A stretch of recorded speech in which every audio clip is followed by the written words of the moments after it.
So we can see the horrible things that pressure sores can do to people. And I think it's true to say that the vast majority, if not all of those pressure sores that we've seen, would be preventable with good nursing care. So pressure sores are preventable. Now let's go and look at how pressure sores develop to improve our understanding of the whole concept of pressure sores. The development of pressure sores.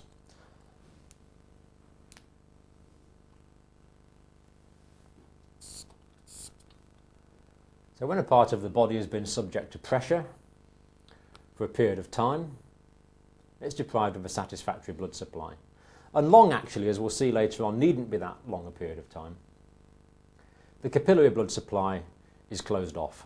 So the pressure closes off the capillary blood supply to a tissue.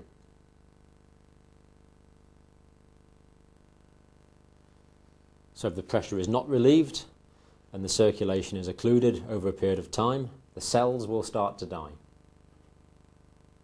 And this is obviously because the cells and the tissues are deprived of their essential oxygen and nutrients and can't get rid of their waste products. And the end result is an area of tissue will die, a necrosed area. Initially this might look dull red or purple, and as more tissue dies it will ulcerate, forming a cavity because of the dead tissue. So pressure sores develop over a period of time. And again, as we'll see in more detail shortly, there's two factors involved. One is the amount of pressure, and the other is the amount of time that pressure is exerted over. So relatively small amounts of pressure over a long period of time can cause pressure sores. And in the same way, relatively large amounts of pressure over a shorter period of time can also cause pressure sores. Now, some pressure sores are superficial and some are deep. Now, deep pressure sores originate in deep tissues in the body and tend to work up towards the surface. Because remember, just as the surface of the body can come under pressure, the pressure can be transmitted into deeper structures as well. And they need their blood supply just as much as the skin does. So pressure sores can start in deep tissues and work up to the surface. And in the same way, they can start in superficial tissues and work down. So pressure sores may be superficial or deep. So superficial or deep pressure sores. Superficial sores begin with necrosis in the skin, in the epidermis on the very top layer of the skin, and may develop downwards if the pressure is not relieved. Of course, the idea is that we would recognise this early and relieve the pressure so that this does not occur. Whereas deep pressure sores, by contrast, originate in deep tissues, often overlying bones, and spread upwards towards the skin surface. So very often these ones cause discoloration, but these might be harder to detect, and sometimes the first you know about it is that the pressure sore, the necrosed tissue, is coming up towards the surface of the body. So just because the skin doesn't look red doesn't mean to say that a deep pressure sore is not forming. We must assume that pressure sores can be forming and relieve pressure on all parts of the body. So just to review, pressure sores start as an area of redness over the developing sore very often. And sometimes, especially if it's a deep pressure sore, even though there's not a lot of discoloration, a lump may be palpable. You might be able to feel that there's something wrong in the underlying tissue. And of course, if we can recognise pressure sore formation early, diagnosis at this stage, we can stop them developing, because obviously prevention is far better than treating them.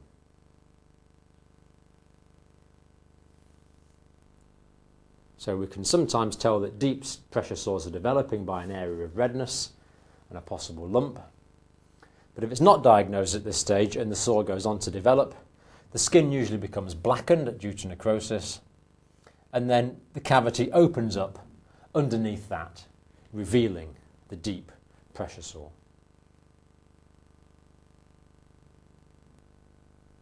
So here's a superficial pressure sore.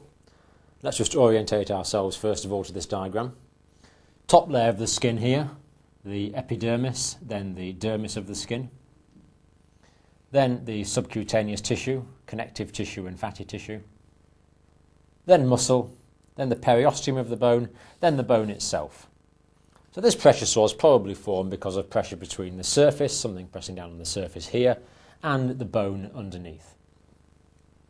And we can see in this superficial pressure sore that there is ulcer formation affecting the skin and the subcutaneous tissue, but not going down as deeply as the muscle layer.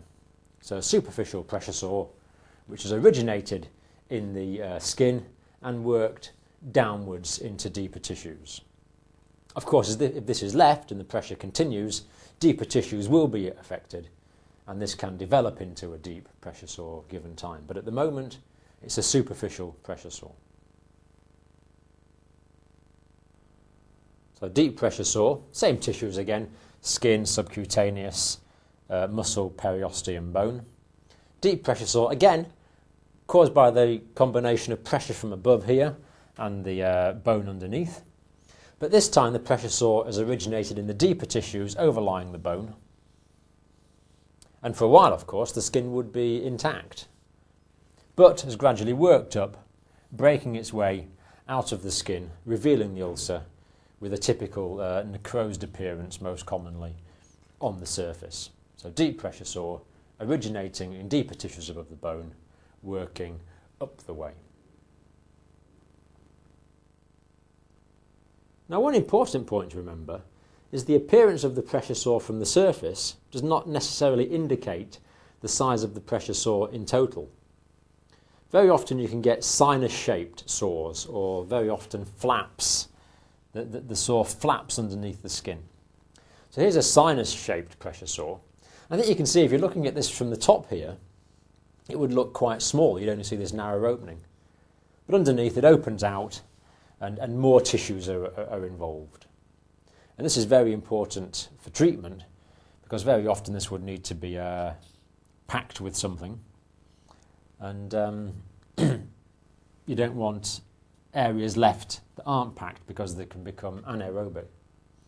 So sinus-shaped pressure sores, looking small at the top, but developing out to affect larger areas underneath. Again, caused by the pressure from the top and the resistance of the bone underneath, necrosing tissues.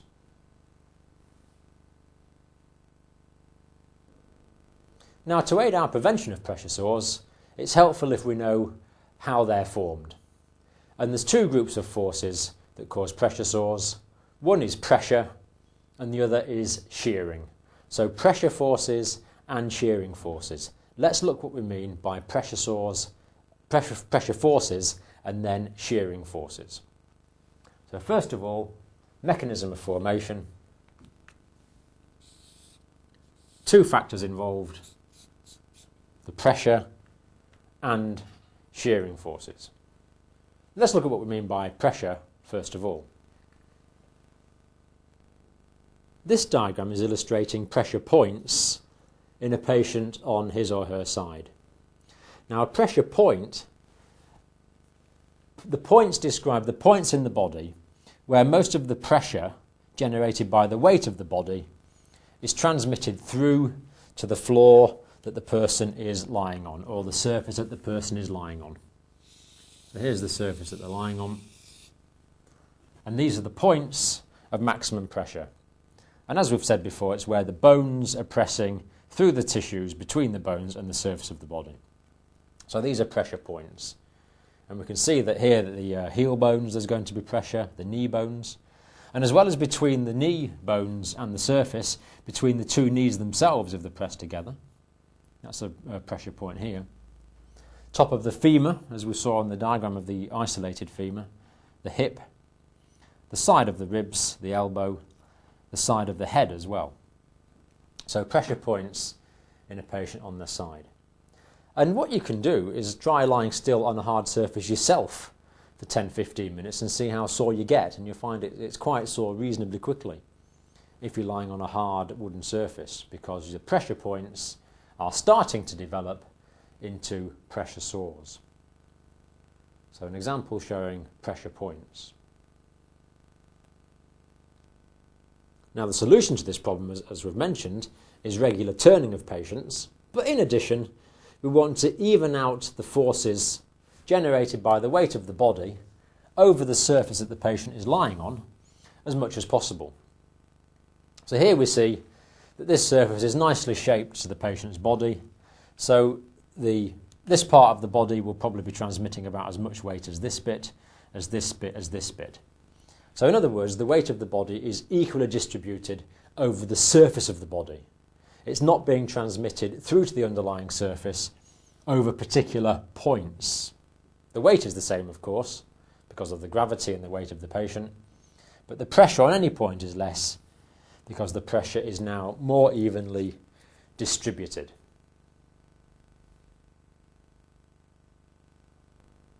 Now let's explain what we mean by shearing forces. But before we do that, I think you can see that these red triangles here indicate areas of pressure. So this is pressure here, here, here, here and here on the surface the patient is lying on. But I'm not primarily interested in that in this diagram. What I want to try and do is explain what we mean by shearing forces. Now this patient will tend to slump down the bed in this direction. Will tend to slump down here like this. That's what this arrow is indicating. The patient will tend to slither down the bed. So they're no longer sitting, they're sort of lying down in the bed. So they tend to slide down because of the weight and the gravity. But the patient's skin is adherent to the surface that the patient is lying on, and that tends to hold it in place. So what tends to happen is that the superficial tissues are held in place, whereas the deeper tissues with the bones in tend to slide down. So what you end up getting is shearing forces like this as the patient slides down the bed, and these shearing forces damage the tissues which are sheared. So the mass of the body with the bony skeleton moving down, the superficial tissues being retained in one place, and in between the two, healthy tissues being sheared, making them prone to decubitus ulcer formation. So here we see why these shearing forces can be so destructive to tissues. Again, we have this is the vertebral column here and the rest of the tissues of the body and the top of the patient's legs. And as they, again, they're lying on a surface here, and as the bony skeleton and the mass of the body moves down, and these tissues here, the skin, tends to remain adherent to the surface it's lying on. And I think you can see that there's going to be shearing forces like this in the tissues between the skin and the underlying bones. So in this diagram, looking at the sacrum and the back here, the tissues which are going to be sheared are in red. So there's going to be shearing of these tissues underneath the vertebrae, and of course on the sacral area, as this tries to push down and the tissues above the sacrum tend to hold it in place. So direction of shearing forces in this plane going down this way. And what I could have done actually on this diagram is have another arrow for friction. The friction holding the tissues back in that direction, and the shearing occurring between the two, causing damage, in this case, to tissues in this area of the body.